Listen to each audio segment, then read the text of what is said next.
સુરેન્દ્રનગર જિલ્લામાંથી ક્યાંક ને ક્યાંક ખેડૂતોનો અવાજ ઉઠ્યો છે. એટલું જ નહીં, બોટાદ આસપાસ અને બોટાદના હળદરના એ કડદા કાંડે ખેડૂતોને ઘણું બધું શીખવ્યું છે, અવાજ ઉઠાવતા શીખવ્યું છે અને ખેડૂતોના પ્રશ્નને ક્યાંક ને ક્યાંક હવે વાચા મળી રહી છે. ખેડૂતો સંગઠિત થઈ રહ્યા છે, ઠેર ઠેર આંદોલનો થઈ રહ્યા છે અને આજે જ એવું સુદામણામાં પણ ખેડૂતોનું મહાસંમેલન છે. ખેડૂતો જોડાયા છે એકબીજા સાથે. મારે ખેડૂતોને પૂછવું છે, હાલમાં જે કમોસમી વરસાદ થયો છે એના લીધે ખેડૂતોને ખૂબ નુકસાન થયું છે અને 10-20% કે 50% તો કહી ન શકાય, 100% ખેડૂતોનો પાકને નુકસાની થઈ છે. કારણ કે દિવાળીનો સમય એવો હોય છે કે તમામ ખેડૂતોનો પાક અત્યારે તૈયાર થયો હોય અને એવા સમયે કમોસમી વરસાદ કહી જ ન શકાય, કારણ કે વરસાદની સિઝનમાં જેટલો વરસાદ પડે એના કરતાંય વધુ વરસાદ અત્યારે પડ્યો છે.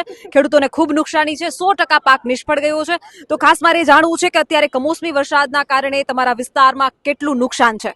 બેન, અત્યારે કપાસમાં એટલું નુકસાન છે કે હું આપશ્રીને દેખાડી શકું કે કપાસ પૂરો તદ્દન નિષ્ફળ જ છે. સમજો, આ કપાસ બધો ઉગી ગયો છે. વીણવા માટે મજૂર મળતા નથી અત્યારે.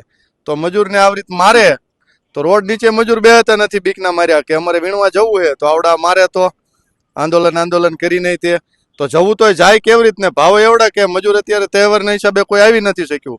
તો કપાસ તોરિયાળી ગામની અંદર લગભગ ખેડૂતનો તમામ બગડી ગયો. અત્યારે પાક તૈયાર પાક કોઈ ઓલી નથી એમ. અને અત્યારે એમ કે જવું મીટિંગમાં તો આ માણા બીવે છે કે મારશે તો. એટલે બીક શેની છે કે ખેડૂતોને મારે એની. આ બોટાદમાં તમને જો મીડિયા વાળાને હેરાન કરતા હોય તો બીજા ખેડૂત માણસને કેમ ન મારી શકે? અત્યારે એક ભાઈએ કીધું કે મારો હાથ ભાંગી નાખ્યો, ઘરમાંથી ઢળીને માર્યા હતા. એવી રીતે થાય તો પોલીસ તો લોકોની સુરક્ષા માટે હોય. પોલીસ સુરક્ષા માટે હે, પણ બોટાદ પોલીસ તો નથી ને સુરક્ષા માટે. અહીંની પોલીસ સુરક્ષા માટે અત્યારે હશે, પણ તે દિવસે ક્યાં પોલીસ હતી સુરક્ષા માટે? પોલીસે ખેડૂતો માટે ક્યાં હતી? ખેડૂતનો કડદાકાંડ થાય. સાયલામાં તમે જોવો, માર્કેટ યાર્ડમાં એક વખત જાઓ તો ખબર પડે, 2 રૂપિયાના કિલો રીંગણા માગે, કિલો મરચાની થેલી 2 રૂપિયામાં માગે છે. 10 કિલો મરચા તમે 2 રૂપિયામાં કેવી રીતે દઈ શકો? એની મજૂરી ગણો કે સાયલા થોરિયાળીથી સાયલા લઈ જવું હોય તો 5 રૂપિયા તો ભાડું ચડે થેલીએ. તો 2 રૂપિયા કેવી રીતે મરચા વેચે, રીંગણા વેચે, ટમેટા વેચે? તો આમાં ખેડૂત કરશે હું? એનો તમે એક નક્કી ભાવ કરો સરકાર કે ભાઈ આના 10 રૂપિયા કિલોનો એટલે 10 રૂપિયા. તો ખેડૂત નગર વાવશે કેવી રીતે? તો ખાશે હું? આ બધા ટેકાના ભાવે ગમે એ ખરીદો છેવટે એમ. અત્યારે કપાસ ઉગી ગયો, મેં તમને બતાવ્યો આપશ્રીને. એ કપાસ વેચવા જવો હોય તો કોણ લે? કોઈ ન લે. તો ખેડૂત કેટલી ખોટ ખાશે? ખાતરનો ભાવ 800 રૂપિયા હતો, એનો 1600 રૂપિયા સીધો ડબલ ભાવ થઈ ગયો. તો કેવી રીતે પોસાય છે? ભાવની ખાસ વાત કરી.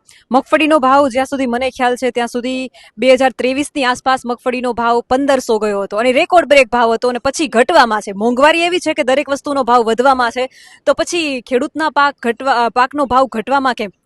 બેન, એમાં એવું છે કે આ બધાને પોતાનું ખીચું ન ભરાય તો સુધી હામાનું ખીચું કેવી રીતે ભરે?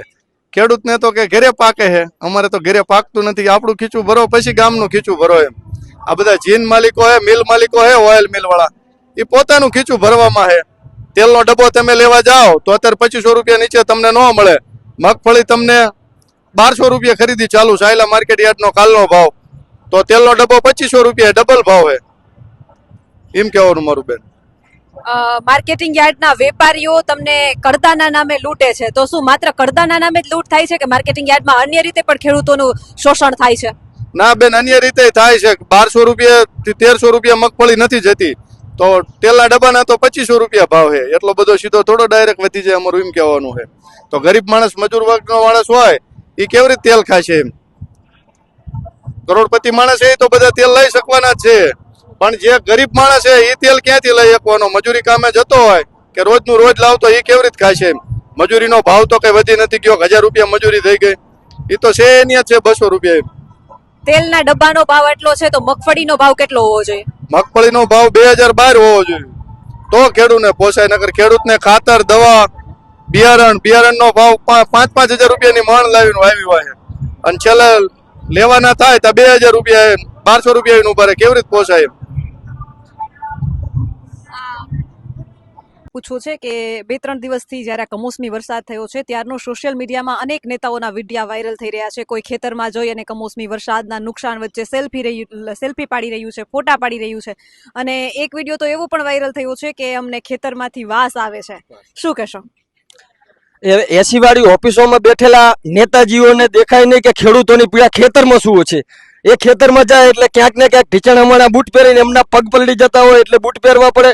ત્યાં પેલું હાથમાં લે એટલે ફોટો પાડવા ખાલી 2 સેકન્ડ હાથમાં એ પૂરો ઉપાડતા હોય ને એમને વાસ આવતી હોય તો આ જગતનો બાપ ત્યાં રાત દિવસ કેટલી મહેનત કરતો હશે એ એમને શું દેખાવાની છે બેન?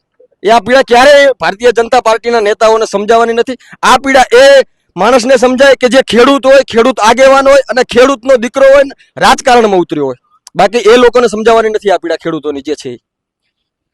હળદરની ઘટનાને લઈને ક્યાંક ને ક્યાંક આક્ષેપો પ્રતિ આક્ષેપો થઈ રહ્યા છે કે હળદરનું જે ખેડૂતોનું સભા હતી, કોઈ કહે છે કે આપની હતી, કોઈ કહે છે કે કોંગ્રેસની હતી. એકબીજાને ખોખો દઈ રહ્યા છે. રાજકીય પાર્ટીઓ ક્યાંક ને ક્યાંક એકબીજાને ખોખો દઈ રહી છે. મારે ખાસ તમારા પાસેથી એ જાણવું છે કે એ સભા કોની હતી અને શા માટે હતી? એ સભા સમગ્ર ગુજરાતે જોયું છે. 10 ઓક્ટોબરના દિવસે ત્યાં રાજુભાઈ ગયા હતા. હજારોની સંખ્યામાં એમની પાછળ જે ખેડૂતો જોડાયા હતા એ પણ આખા ગુજરાતે જોયું છે. હવે અત્યારે બીજેપી આવે, કોંગ્રેસ આવે, વચ્ચે આવી અને એનો લાભ લેવા આવે એનો તો કોઈ મતલબ છે નહીં ને. એ સમગ્ર ગુજરાત જાણે જ છે કે આંદોલન કોના માટે કર્યું હતું, આ આંદોલન શાના કારણે થયું હતું ને કોને કર્યું હતું ને આના ખરેખર હકદાર કોણ છે, આ સમગ્ર ગુજરાતને ખબર છે. 10 તારીખ માફ કરશો, જ્યારે 11 તારીખની આસપાસ હળદરનો જે આ ઘટના બની, હળદરમાં જે ખેડૂતો ઉપર 12 તારીખની આસપાસ જ્યાં લાઠીચાર્જ થયો, ત્યાર પછી 3-4 દિવસ પહેલા એટલે 17 થી 18 દિવસ પછી કોંગ્રેસે પણ ખેડૂતો માટે સભાનું આયોજન કર્યું. આ સભાને તમે કઈ રીતે જોવો છો? ખેડૂત છે 54 લાખ ખેડૂતો એટલે ક્યાંક ને ક્યાંક ગુજરાતની મોટી વોટ બેંક કહેવાય. હવે આવડો મોટો મુદ્દો થઈ ગયો હોય, ખેડૂતો એકઠા થઈ ગયા હોય તો ત્રીજી પાર્ટી પણ એની અંદર લાભ લેવા અવશ્યથી એની અંદર ઉતરવાની છે. અને આ ક્યાંક ને ક્યાંક ખેડૂતોના મતનો લાભ લેવા ઉતરી છે કોંગ્રેસ, બાકી કશું છે નહીં. જો એમને એવું જ હતું તો ત્યાં વિડીયો વાયરલ થયા હતા, ત્યાં ગંભો મિલાવીને આવીને ઉભું રહેવું હતું ને. આપ જેમ પહોંચી હતી, રાજુ કરપડા જેમ પહોંચ્યા હતા એમ કોંગ્રેસે પણ ત્યારે પહોંચવું હતું ને. હવે આ ખાલી સોબાજી છે બેન, બીજું કશું નથી. એટલે ક્યાંક ને ક્યાંક તમે માનો છો કે કોંગ્રેસની એ ખેડૂતોની સભા સોબાજી છે? સોબાજી છે, 100% સોબાજી છે. તો અત્યારે આ કૃષિ આંદોલન ને આ તે એનો મતલબ શું છે બેન? ત્યારે કરવું હતું ને, જ્યારે ખેડૂતોને પીડા હતી, જ્યારે ખેડૂતોને ત્યારે તમારી જરૂર હતી ત્યારે પહોંચવું હતું ને. ત્યારે આમ આદમી પાર્ટી પહોંચી હતી બેન. પરંતુ કાયમથી ઇતિહાસ કહે છે અને કોંગ્રેસ પણ કહે છે કે કોંગ્રેસ હંમેશા ખેડૂતોની વારે આવી છે. તો આજ વખતે કમોસમી વરસાદમાં કોઈ રાજકીય નેતાઓએ કે કોઈ પાર્ટીઓએ તમારા ખેતરની કમોસમી વરસાદના નુકસાન થયેલા એ ખેતરોની મુલાકાત લીધી છે? એવા તમે ક્યાંય વિડીયો જોયા ખરા? કોંગ્રેસના આટલા બધા એમએલએઓ છે અત્યારે હાલમાં પણ. જો કોંગ્રેસ વિરોધ પક્ષે વિરોધ ઉઠાવે તો સરકારને કોઈ પણ વસ્તુ કરવી જોઈએ વિરોધ પક્ષના. હવે આમ આદમીના અમારા નેતાઓ છે ગણ્યા ગાંઠ્યા 5-7 જણા છે બેન, છતાંય આખા ગુજરાતને કોઈ પણ મુદ્દો હોય પહેલો આમ આદમી પાર્ટીનો નેતા ત્યાં પહોંચે છે. ભલે 5-7 જણા છે પરંતુ ત્યાં સચ્ચાઈથી એમના ભેગો ઉભો રહે છે અને એમને ગંભો મિલાવીને ન્યાય અપાવવાના પૂરેપૂરા પ્રયત્નો કરે છે.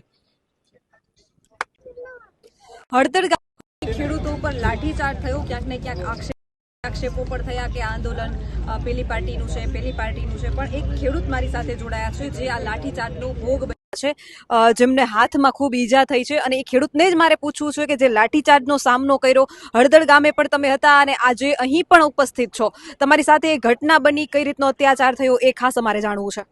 એ અમે 5 મિનિટ ઉભા રહ્યા, પછી એમને ટાયર ગેસ છોડ્યો, પછી અમે હમાન ઘરમાં ગરી ગયા, કાઢીને માર્યા. આ મારો પ્લેટ નાખી છે મેં અને મારો હાથ ઘરમાં જ ભાંગી નાખ્યો. મારો વિડીયો વાયરલ થઈ ગયો છે. બીજા મારે એ જુદું. તમે હળદરના મેં આ મીટિંગમાં અત્યારે આવ્યા. હળદરના જ છો તમે? નહીં નાગડકા. એટલે એક આક્ષેપ એવો થયો હતો કે હળદર ગામના કોઈ સ્થાનિકો હતા જ નહીં, બહારથી બોલાવવામાં આવ્યા. એટલે શું તમને કોઈ રાજકીય પાર્ટીએ દબાણથી ત્યાં બોલાવ્યા હતા? ના કોઈ દબાણ નહીં, કોઈ એટલે કોઈ નહીં. હજી એક ભાઈ ને ધમરાળાના એમની ભાઈ તૂટ થઈ છે, હમણાં હું ગોતીને તમારે સામે હું લાવીશ. એટલે ક્યાંક ને ક્યાંક એ પણ આક્ષેપ થાય છે કે આ કોઈ પાર્ટીઓનું આંદોલન હતું. તો શું એ પાર્ટી? કોઈ નહીં, ખેડૂ માટે ગયા હતા. ખેડૂની કે મીટિંગ છે એટલે કે હાલો જાવી, હિંમત ગયા હતા. કોઈ પાર્ટી લેવા દેવા નહીં. તમે લાઠીચાર્જના સાક્ષી બન્યા છો, ત્યારે સભામાં પણ ઉપસ્થિત હતા. તો ખાસ મારે એ જાણવું છે કે સર્વપ્રથમ કાકરી ચાળો કોને કર્યો હતો? કાકરી ચાળો એમને જ કર્યો હતો. બે કોને? એમના માણસો એ. એટલે કોના માણસો? પોલીસ વાળાએ જ કર્યો હતો પહેલા. એ ઘટના જ્યારે બની ત્યારે આખી સ્થિતિ કેવી હતી? તમારા શબ્દોમાં તમે જે જોયું છે એ મને જણાવો. એ તો એની વાત જ કરો માં બેન, તમને ખબર, તમારા 2 મોબાઈલ લઈ લીધા હતા, મીડિયમ નો આવે એના હિસાબે, અને બહુ માર્યા. 300 જણાને મારીને પાડી દીધા. એ તો વાત જ ન કરશો તમે. ખેડૂને એવા માર્યા પોલીસ વાળાએ. એટલે ક્યાંક ને ક્યાંક તંત્ર દ્વારા પણ આક્ષેપ થયો છે કે સર્વપ્રથમ કાકરી ચાળો કરવામાં આવ્યો હતો. શું આ વાત સાચી છે? એ તંત્રએ એમને એમને ને એમને જ કર્યો. પોલીસ વાળાએ પેલા સાળો કર્યો હતો, પછી પબ્લિક સાળો કર્યો. પછી જે રીતે ત્યાં લાઠીચાર્જ થયો, જે રીતે ઘરમાં ઘૂસીના બધા દ્રશ્યો તમે જે જોયું એ મને ખાસ જણાવો કે કઈ રીતના લાઠીચાર્જના ને દ્રશ્યો બધા કેવા હતા? એની વાત જ ન પૂછ્યો. પાદરા કઈ માનતા જ નતા, પાદરા મારવા જ માનતા હતા. જ્યાં આવે અહીંયા મારતા હતા. એક ભાઈ ના માથામાં લાગ્યું છે ને 2 હાથમાં ફ્રેક્ચર છે. મારી હારે દવાખાનામાં હતા. હા, રાજુભાઈ. એટલે તમને પછી જે વાગ્યું પછી કોઈ તંત્ર દ્વારા તમને દવાખાને લઈ જવા કે? હા, દવાખાને લઈ ગયા. પછી સાહેબે મને પૂછ્યું ડોક્ટરે કે શું થયું છે, પણ સાહેબ હારે વાત કરીને મને હાથો પાટો બાંધી દીધો. એટલે તંત્ર દ્વારા લઈ ગયા હતા કે ત્યાંના સ્થાનિક લોકો તમને? એ પોલીસ વાળા 2 હતા હારે, એવડે લઈ ગયા સભ્યામાં. પછી પાટો હાથો બાંધી દીધો. કીધું નહીં કે આમાં ભાંગ તૂટ થઈ છે. 2 દી પછી હું ગયો, 4-5 દી કેડે. પછી હું બીજા દવાખાનામાં મેં ફોટો પડાયો, ત્યાં એ આ 2 ઠેકાણે ભાંગી ગયો. પછી અહીંયા મને 50,000 રૂપિયા કીધા ઓપરેશનના, 60-70,000 રૂપિયા. પછી પાછું હું ઘેરે આવ્યો.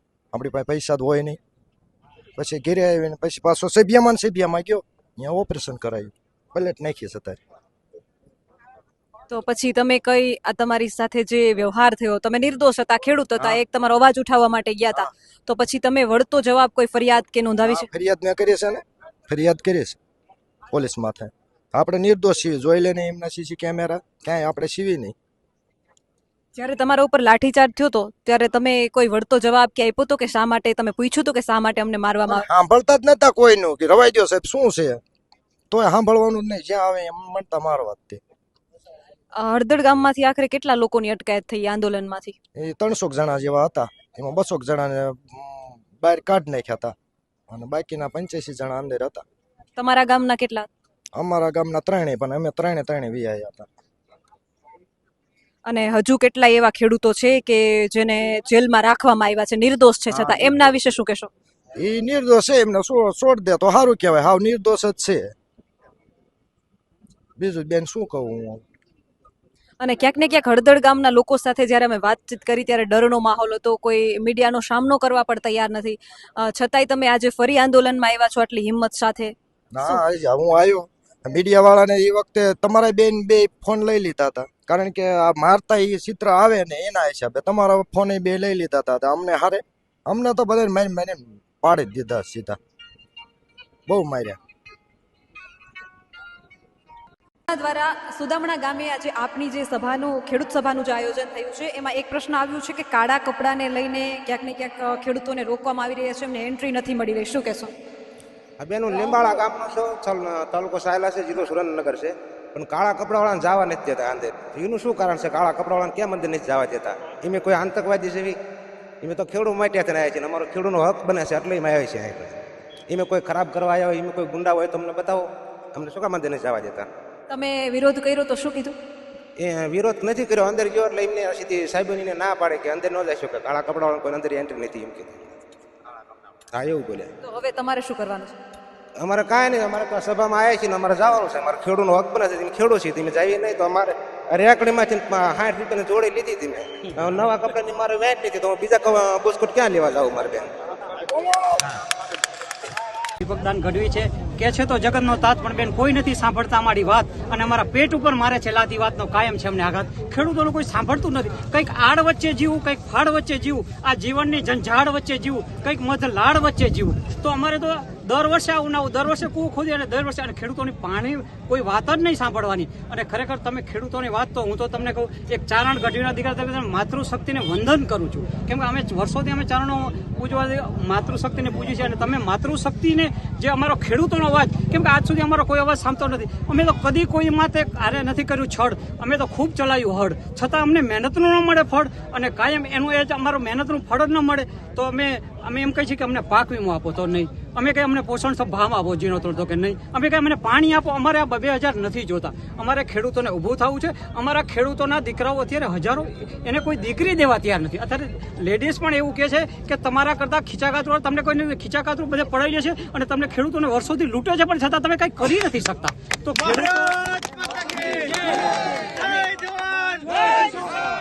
ખેડૂતોને ખેડૂતોને હવે એ જ કહી છે કે ખેડૂતો જાગૃત બને અને ખેડૂતોને એનો હક મળે. ખેડૂતોને એ પ્રીમિયમ ભરે છે અને એને પાક વીમો જોઈશે, એને 2000 રૂપિયાની ભીખ નથી જોતી. ખેડૂતોને પોતાનો હક જોઈશે.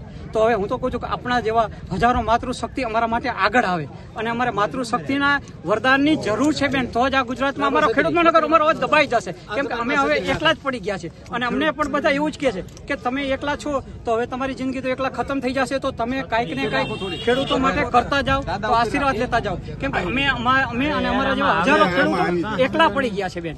તો આપણા માતૃશક્તિના અમને પણ આશીર્વાદ મળે એક ગઢવી ચારણના દીકરાને. તો અને હવે તમારા જેવા અમારો અવાજ સાંભળે અને અમારો અવાજ ભોગાડે એ માટે અમે ખૂબ ખૂબ તમારો અને તમારી ચેનલનો આભાર માનશું. જય માતાજી.